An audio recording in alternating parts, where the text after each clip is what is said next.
Minister of Finance, Tito Mboweni, is the custodian of the nation's finances and oversees economic policy. Let's welcome the Minister to make a few remarks, and thereafter I'll be in conversation with him to tease out some aspects from his remarks. We also welcome questions from the conference participants, so do make sure to send us your questions and we'll try and put them to the Minister as well. Good morning, Minister. We're delighted you could join us again at the SA Tomorrow conference. Over to you. Good morning, Nikiwe, and good morning to the chair of the Johannesburg Stock Exchange. Good morning to the president, and good morning to all participants. I think the chair of the JSE and the president have really stolen away all my words, but let me nevertheless underline and underscore the following. Firstly, that after a massive shock brought to the South African economy by the COVID-19 situation, we're beginning to see some significant green shoots into the economy. Many sectors and subsectors of the economy are showing some improvement. Lots of challenges, of course, still remain in mining and quarrying, construction, and also agriculture. But these are basic facts which I think are going to wash out through the system. We should begin to see better performance by these sectors as well, particularly as the chair of the JSE emphasized, the platinum group metals are playing an important role in the economy. Part of the trade surplus that the president was speaking about had a lot to do with the exports of the platinum group metals, so that's very important. And also agriculture will pick up. As I said, the weakness is going to wash out through the system as we see better performance from whether it's avocado farming, whether it's tomato farming, whether it's cattle and other meat products. We'll see some improvements there. And as we know, the tertiary sector of the economy continues to perform much better. Banking, finance, insurance, and other financial services, very encouraging indeed. So government services and other services, wholesale trade and retail trade showing some improvement, although there's a lot of stress on the retail side because, of the lockdown situation. So really the main threats to our better economic performance remains the COVID situation. Secondly, the energy mix. Fortunately, as the president said, we have now lifted the embedded generation capacity. That's very, very important for the economy. There's a lot of focus on Eskom as a major power producer, transmitter, and distributor in the economy. But energy security remains very key for us. And of course, thirdly, the opening of the global economy, which should provide some further impetus for the South African economy. So therefore, friends, welcome to this conference. I will emphasize in some detail later the perspective that we have taken as a Ministry of Finance around fiscal consolidation, the primary importance of us protecting the fiscal framework that we presented in February, which has now been adopted by Parliament, the National Assembly, and tomorrow the National Council of Provinces will consider that. But that has been adopted. It's a budget of some 2.02 trillion rand, 1.2 of which goes to social services, and 207 billion of which goes to economic development, which is a sphere which is involving our conversation today. But otherwise, I'll talk about more things as I answer questions from you, Nikiwe, and also from the audience. But the president and the chair of the JSE, they took away my speech. I think they found my speech somewhere on the internet. Thank you very much indeed. Minister, thank you so much. We always, of course, appreciate your insights. As you rightly say, the President and the Chairman of the JSE have encapsulated, and really they are stirring a positive and optimistic tone. We saw the first quarter GDP figures coming out last week, Minister, and showing better than expected growth, as you yourself have said. Are you optimistic, though, Minister, that this recovery can be sustained, or is it merely as a result of the fact that we were coming out of this major shock of lockdown and the pandemic? There's two factors, Nikiwe. One, these are base effects, as we say in economics, base effects from a low base, beginning to pick up with the green shoots that I mentioned. But also there's some embedded, if I can use that word, some embedded momentum in the system. So yes, we expect to see more improvement, but we must be very careful that we don't over spin doctor the situation. The situation is difficult. We still face major structural constraints in the economy. That's why the work of Operation Vulindlela is very important in helping to unlock those. And as soon as we make progress in the implementation of those structural economic reforms, we should begin to see a better pickup, in particular the networked industries, the communications. We spoke about the spectrum. It's a bit tiresome to be speaking about the spectrum thing because we need some movement in the process, but I think Operation Vulindlela is helpful in this regard, together with the Department of Communications. We need to see some improvements on the movement of heavy freight from the roads to the railways, but we need to see the rail network being improved to be able to handle the new pressure on it. We need to move with speed, and there is movement in the improvement of our harbors and ports. The port of Durban being one of the primary focus for us. So if you talk about investment, those who are interested in investment, you're talking about infrastructure investment, you're talking about investment in mining, quarrying, construction, also the banking finance sector, and also in agriculture. We have to open up agriculture to both domestic and foreign investors. I was impressed the other day that I learned that one of the leading New York business people is actually invested in the production of seeds in South Africa, and these seeds are being shipped to the rest of Africa. This is a New York-based financier who is invested in agriculture in South Africa. I was so very, very much impressed about that. So when we think investment, we mustn't think just in broad category. We must then break it down into the sectors and subsectors. Is it mining? Is it quarrying? Is it construction? Wholesale trade, retail trade, manufacturing? And also in manufacturing, in what sector? Is it the production of toothpaste, bottles, and so on? So we must break it down, and you will find that many investors, both domestic and international, are focused on specific sectors and subsectors. So investment is not a broad thing that just happens in the air. It has to be focused on specific opportunities that arise. Thank you.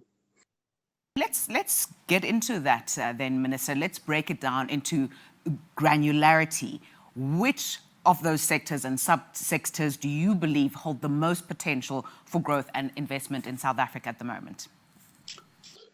Firstly, I think given our commitment to the infrastructure program and the backlog that we have in infrastructure, construction and infrastructure is very key. And one of the subsectors which is going to push the economy going forward is clearly construction, based on our infrastructure program. The second most important one, which Minister Ibrahim Patel speaks about all the time, is the importance for us to do the reindustrialization of South Africa and take it forward. You might recall that manufacturing has taken a bit of a beating. It's on the low side, but we can pick up manufacturing, the different subcategories of manufacturing. And as I say, I go to the smallest things like the production of toothpaste and the toothpaste tubes and the closures and so on. So the opportunities are massive there. There's no need for toothpaste to be produced in China when we can do that in Ekurhuleni on the east end of Johannesburg. So that, and then you can move into from the production side to move into the wholesale trade. There are lots of opportunities there. We've seen what big South African consumer companies have done in this regard. I'm not sure I'm allowed to mention names of companies, but we see how they've benefited from the production side, and then they get involved in the wholesale trade and the retail trade. And they've done very well in this regard, even though the difficulties of COVID. As I said again, I would like to encourage people to look into agriculture. I'm sure you are aware that avocado production in South Africa is going through what I can call an agrarian revolution, because farmers have entered into agreements with the Chinese traders, because the Chinese are now moving more and more into what you can call healthy lifestyles. And avocado consumption is gaining momentum in China, and in the next 10 years, South African farmers will be supplying avocados in large amounts to China, and therefore that trade route becomes important. But the traditional subsectors as well must not be excluded. I mean, the chair of the JSE spoke about how important the JSE is as a market that provides a place for investors to meet borrowers in that market and so on. So the opportunities are vast, but I think the structural economic reforms are really at the center of pushing the momentum for growth and development. And the program that the president spoke about, the Economic Reconstruction and Recovery Program, is very important. In there, a huge amount of opportunities are listed, including tourism, by the way. Despite the fact that COVID has made it very difficult for people to travel, I think that we should emphasize more and more on domestic tourism, encourage our people now to move around their own country, get to know all parts of the country, in addition for them knowing about Makhuba's Thank you. Minister, I know you never miss an opportunity to promote your part of the world, which is Makhuba's, and of course, where we know that avocado is also farmed in that part of the world as well. So we understand your enthusiasm for that part. Minister, I mean, you paint a rosy picture, and so did the president. But let us be equally frank about the challenges that we are facing. The latest growth numbers are indeed promising, but inconsistent electricity supply remains a constraint and a major challenge here in South Africa. The president announced some measures last week which are going to ease that. What's going to be the impact of what the president announced last week? I think that was one of the major structural reforms that the president announced, working together with the Minister of Mining and Energy, and of course working together with Operation Vulindlela and ourselves in the Ministry of Finance. This is very, very important announcement by far, I think, in terms of our structural reform program. What it means is that big companies now can now produce their own power, and they have the potential to do that, and that will mean lessening pressure on the Eskom system. But also it means that these companies can now feed surplus power onto the grid and sell it to Eskom. It's a very huge development. And I agree with you that the power constraint is something that we have to pay particular attention to, because this can be a major threat to the economic recovery program. Yes, I agree with you on that. You've touched on this already, Minister, Operation Vulindlela, which was launched by the National Treasury and Presidency as a way to fast-track the implementation of these structural reforms. Some of them you've touched on already, electricity, for example, spectrum. What are the other reforms which we can hope to come into effect, and how soon? Because you yourself have expressed some impatience with the spectrum issue, for example. I mean, as I mentioned, the main focus really is on the networked industries. Those are the immediate high impact areas which will give that fuel to the economy. As I mentioned, transport is very important. The ports, removing the bottlenecks that we see at our ports, but also modernizing them, bring them to speed with what happens in the world. You don't need only state employees to run a harbor and a port. You can make use of high standard private enterprise experience in this regard. I've mentioned the issue of spectrum. It's a bit nauseating, this thing, because we talk about it all the time. The key issue and the key issue that Operation Vulindlela is working on is to make sure that there's movement. You must move. There's too many vested interests here, both private and public. And therefore, we need to drive this thing almost with a sledgehammer to ensure that it happens. Very, very important. And the period of COVID lockdowns has taught us that it's very important to have proper internet connectivity. So that spectrum issue is very important. It's a matter of national importance. And as I mentioned, all the other reforms within in the financial sector, bringing Black people and women into the banking and finance sector is very important. Promoting those cooperative attempts, whether it's the cooperative banks for communities to work together, put together their savings into businesses. But it also means, very importantly, very serious reforms of the local government sphere, because we all live in local government. We don't live in the sky. And therefore, the functioning of local government is very important.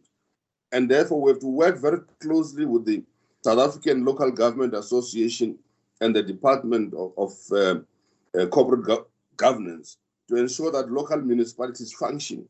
Because when a local municipality functions properly, it also makes it easy for businesses to flourish, because businesses are based on the ground, and the functioning of municipalities is very important for us. And that includes, amongst other things, making sure that bulk water supply is in place, but also the retail part of the water pipeline, electricity is controlled by the local municipality, basic infrastructure, roads, and so on, that these are in place to allow the free flow of businesses. And I think those are some of the things that we're focusing on.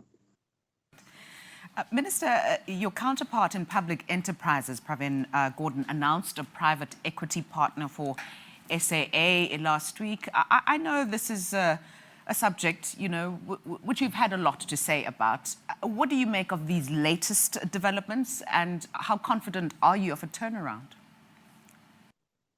I think the minister has made a very important announcement, which can be part of these structural reforms I've been talking about, bring the private sector and public sector together into particular ventures. And in this case, the new airline, which according to the announcement will be 51% owned by the consortium from the private sector. And this is very important, because once the private sector now has a majority share in the business, at least they will be in a position to introduce private sector ethos into the business and working together with the government. But the key thing is that the government is not going to be the majority shareholder here. So it's a very important announcement.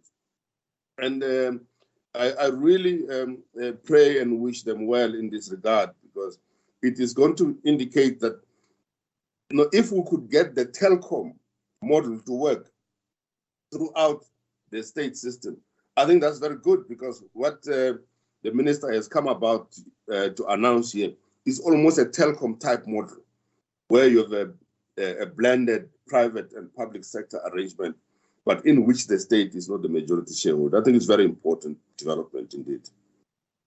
Just to remind our participants joining us online virtually that you are welcome to pose questions to the Minister, and we will have an opportunity to put those to the Minister as well. Minister, the public sector unions just recently, I think it was about 2 weeks ago, threatening to go on strike over a wage freeze. What are your concerns here as far as the fiscal framework is concerned and fiscal consolidation? Well, the fiscal framework has been set now, been approved by Parliament. As I said, it is going to the National Council of Provinces tomorrow, at which I hope approval will be granted. And therefore, the fiscal framework, in other words, the overall budget envelope has been set, approved by Parliament. And therefore, whatever we do, we have to operate within that fiscal framework, not outside. You can't operate outside it, because that will be operating outside the law.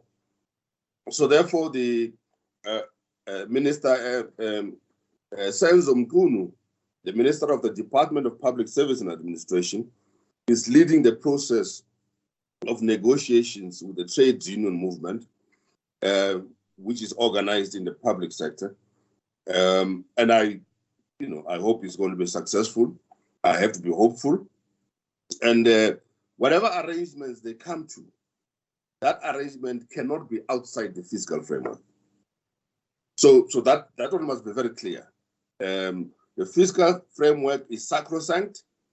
It can't be changed. And as Minister of Finance, rather, I'm looking back into the past. As Minister of Finance, I have the responsibility to protect the fiscal framework. And this I do all the time.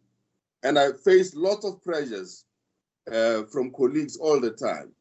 But once the fiscal framework has been adopted by Parliament, that is the basis upon which we proceed. And so whatever agreement Minister Mkunu reaches with the public sector trade unions, that has to fit in within the existing framework, not outside. Thank you. All right. We have questions coming in for you, Minister, from our participants. And the first question from Vernon Reddy.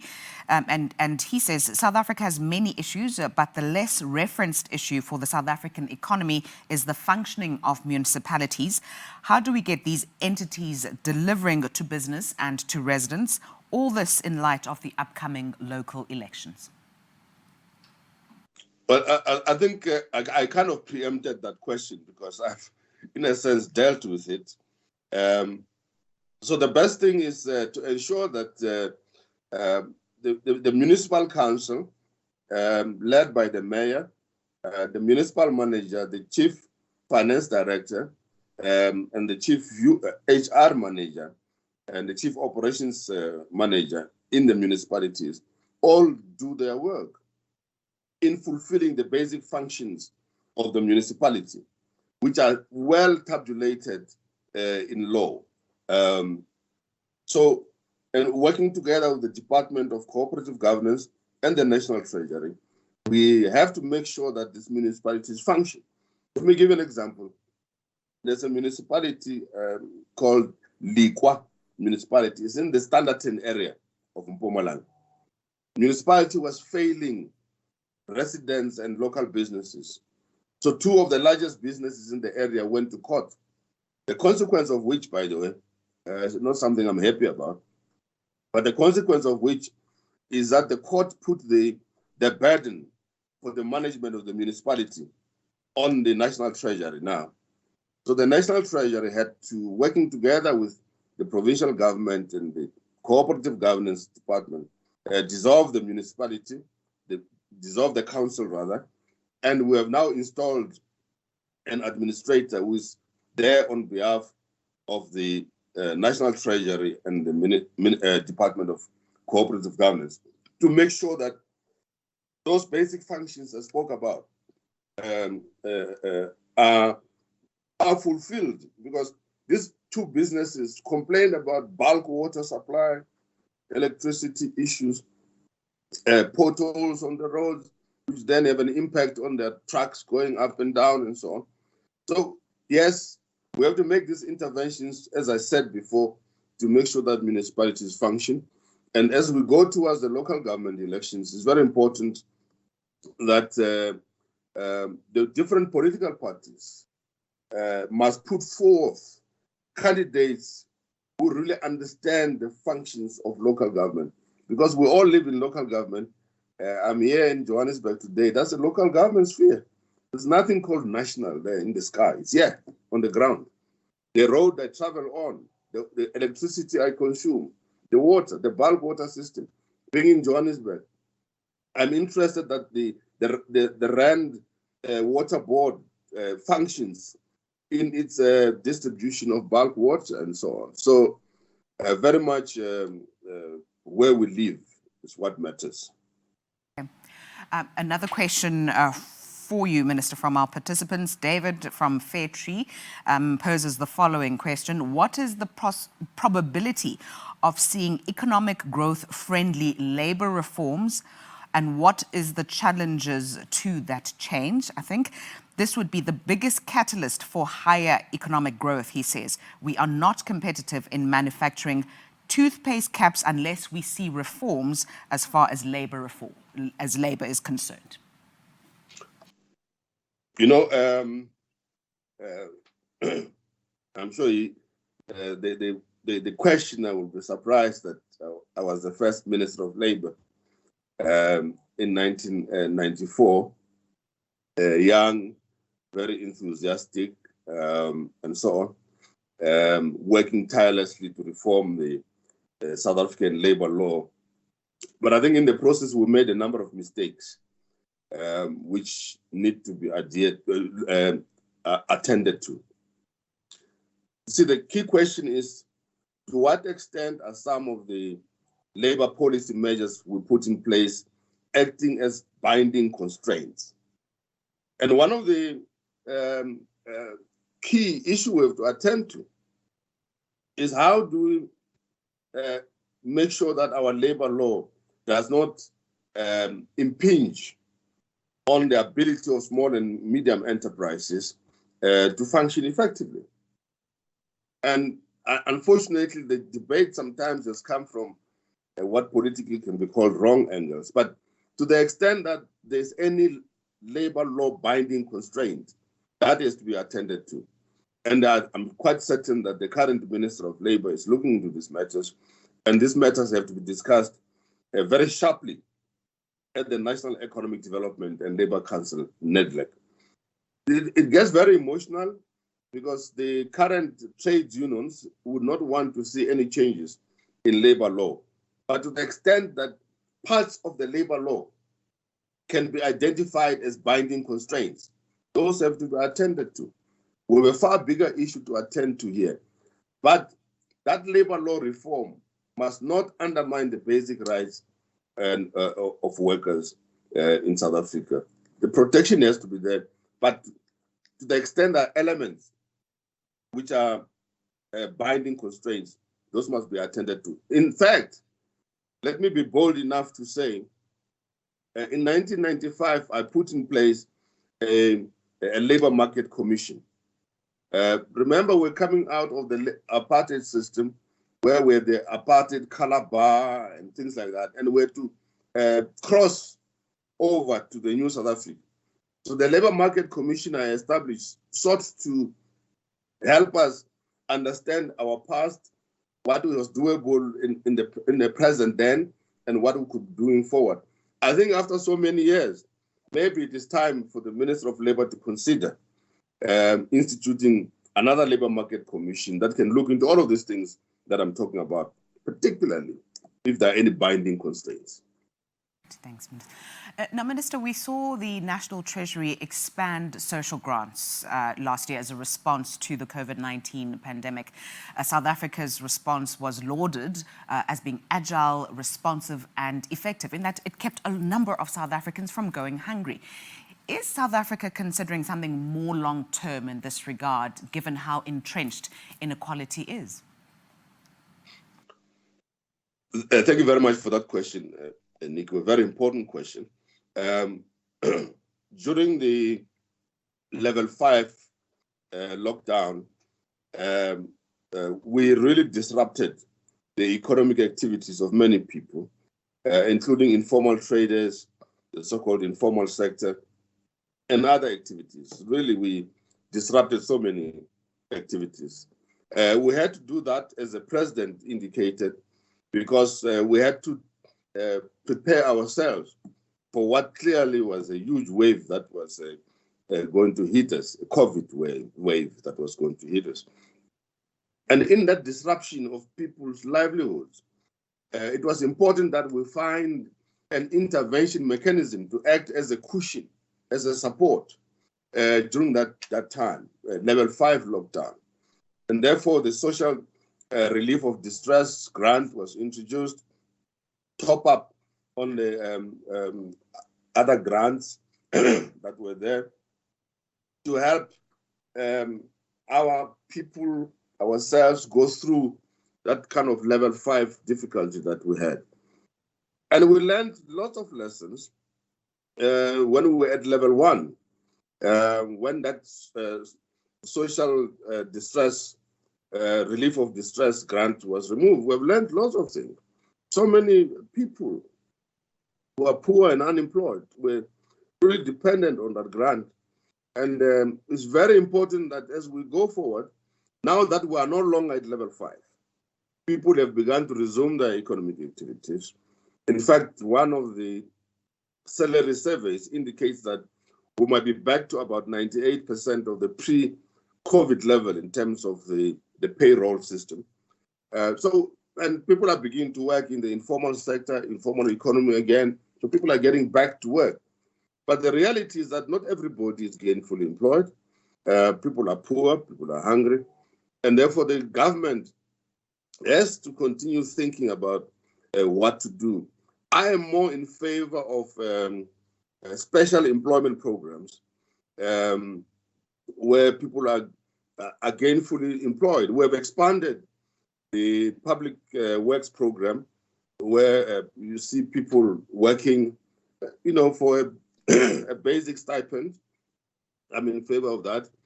But on a broader scale, there are many people who are talking about a basic income grant.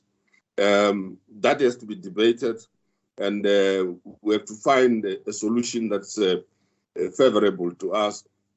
None of us can be happy when our neighbor goes to bed hungry, but also we do not want to create a system which makes people be totally dependent on the state for grants. But people should be involved in all kinds of work programs, no matter how small they might be.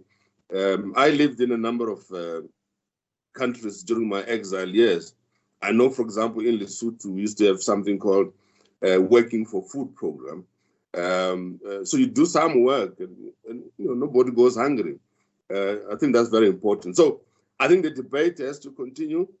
I hope what I said about the basic income grant doesn't alarm people. All I'm saying is let's talk about it, let's debate it, and let's find a comprehensive social security system for South Africa. Thank you.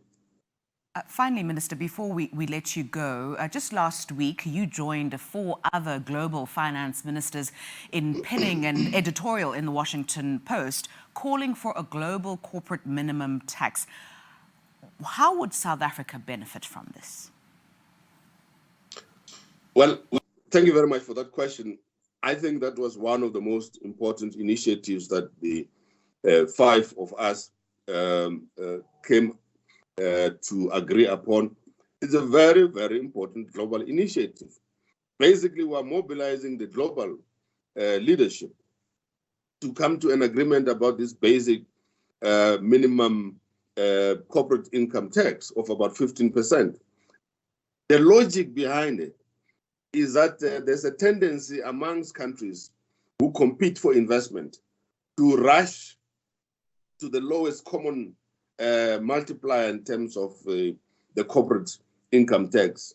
You've got other jurisdictions, like Ireland, for example, introducing the kind of tax regime that might make them look very competitive, but actually is harmful to other countries, as corporates tend to rush for the lowest or no corporate income tax jurisdiction.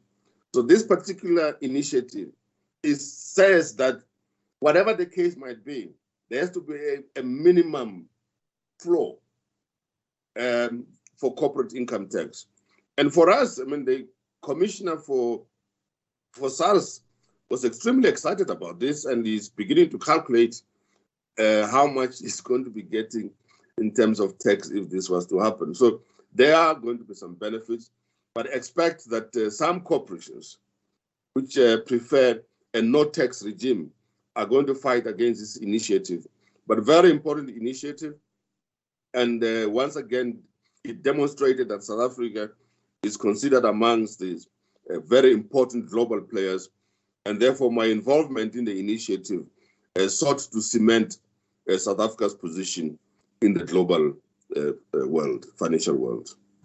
Thank you. Minister, thank you so much for your time and for joining us here at SA Tomorrow Investor Conference as usual. And we really appreciate your time and the insights that you've shared with us and our participants who are joining us for the first time this year, actually from the UK, from the UAE and Asia as well. We usually, of course, focus on the American market. So we really appreciate your insights and take care. Thank you. Thank you very much indeed, Nico, and good luck with the conference and good luck to all participants. Thank you for having me. Thank you.